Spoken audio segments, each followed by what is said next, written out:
एका आमदाराचा भाऊ सांगतो की मी 20,000 मतं बाहेरून आतमध्ये आणली. आमदाराचा म्हणजे ह्याची हिंमत बघा.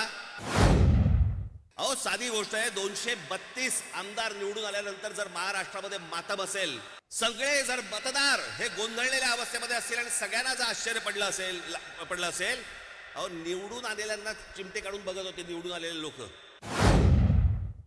जर समजा तिकडे हे दुबार तिबार वाले जर आले, इथेच फोडून काढायचे.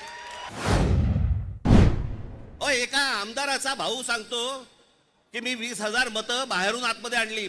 आमदाराचा म्हणजे ह्याची हिंमत बघा, सत्तेचा माज बघा की एक आमदाराचा भाऊ सांगतो की आमदार असतो पैठणचा, त्यांचा बुमरेचा भाऊ ना,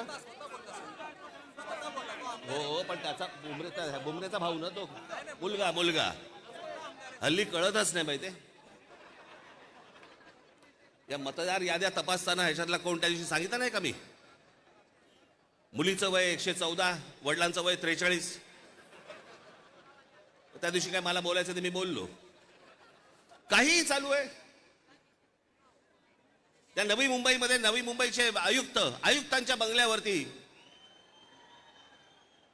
आयुक्तांच्या बंगल्यावरती मतदार नोंदवले गेलेत.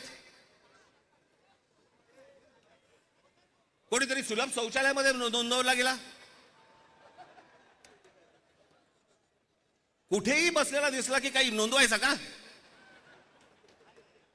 ही अत्यंत लाजिरवाणी गोष्ट मला असं वाटतं देशभर सुरू आहे, प्रत्येक ठिकाणी सुरू आहे, प्रत्येक मतदारापर्यंत समजलंय.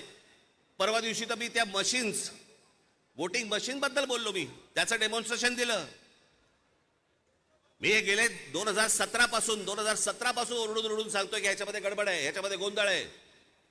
अशा प्रकारच्या साधी गोष्ट आहे, 232 आमदार निवडून आल्यानंतर जर महाराष्ट्रामध्ये मातम असेल, महाराष्ट्रामध्ये जर समजा सन्नाटा असेल, महाराष्ट्रामध्ये काहीच नसेल, सगळे जर मतदार हे गोंधळलेल्या अवस्थेमध्ये असतील आणि सगळ्यांना जर आश्चर्य पडलं असेल, अहो निवडून आलेल्यांना चिमटे काढून बघत होते निवडून आलेले लोक की मी कसा आलो निवडून. पण निवडून आलेल्याची सोय अगोदरच झाली होती, त्याच्यामुळे त्याला माहिती नव्हतं की मी निवडून येणार. हे सगळे कारस्थानं, या सगळ्या गोष्टी, ह्या सगळ्या निवडणूक आयोगाच्या मार्फत सगळ्या सुरू आहेत. कशा निवडणुका लढवायच्या मला जरा सांगा. भाई जो मतदार उन्हातारामध्ये रांगेमध्ये उभा राहतो त्याच्या मतांचा अपमान नाही का? म्हणजे मतदारांनी मतदान नोंदवायचं, कुठेही करायचं, पण मॅच अगोदरच फिक्स आहे, त्याच्या मताला काय किंमत आहे?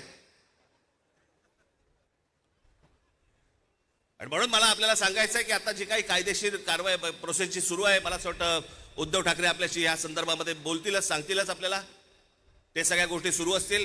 पण एक गोष्ट आपल्याला सांगतो, जेव्हा कधी निवडणुका होतील, जाता आता फक्त आपल्याला एकच सांगेन, जेव्हा कधी निवडणुका होतील, एक तर पहिल्यांदा तुम्ही घराघरामध्ये जा, सर्वजण याद्यांवरती सगळ्यात जोरात काम करा. चेहरे कळले पाहिजेत, एकेका यादीवरचे सगळ्यांना चेहरे कळले पाहिजेत. ती माणसं तिकडे मतदार नोंदणीची म्हणजे आपल्या मतदाराच्या ठिकाणी बसले पाहिजेत. आणि त्यानंतर जर समजा तिकडे हे दुबार तिबार वाले जर आले, तिथेच फोडून काढायचे.